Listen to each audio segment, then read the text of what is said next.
100 বছরের উপরে দেবদেবতাকে দেখতে গেলে মানে মন্দির দেখতে গেলে আপনাদের আসতে হবে কাকিনাড়ায় মাদ্রালে। কাকিনাড়া মাদ্রালে আসতে হবে। খুব মনোরম পরিবেশে অনেক প্রাচীনতম দেবদেবতার মন্দির এখানটায় বিরাজমান। ইনি যাকে দেখছেন ইনি হনুমানজি। ইনি হচ্ছে ভারতবর্ষের মধ্যে সবচেয়ে বড় শায়িত অবস্থায় মাটির তলায় রয়েছে এই হনুমানজি। হনুমানজিকে দেখো, ইনি হচ্ছেন ভারতবর্ষের মধ্যে সবচেয়ে বড় শায়িত অবস্থায় বজরংবলী বা হনুমানজি। সন্ধ্যারতি একটা দৃশ্য আমি দেখাচ্ছি। এই দেখো, ভক্তবৃন্দরা সারিবদ্ধভাবে রয়েছে উপরে তলায়। পুরোহিত মশাই আরতি করছে।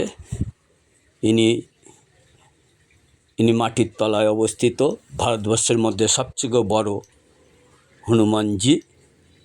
দেখো বন্ধুরা, তোমরা যদি এই হনুমানজিকে দেখতে চাও তোমরা কাকিনাড়া মাদ্রালে তোমাদেরকে আসতে হবে। দেখো আমি দেখাচ্ছি। আর এখানটায় মঙ্গলবার, শনিবার, রোববার ভোগেরও ব্যবস্থা আছে। এই যে ভক্তবৃন্দরা লাইন দিয়ে ভোগ নিচ্ছে। ভোগের জন্য কোনো পয়সা লাগে না। এই যে ভোগ দিচ্ছে, দেখো।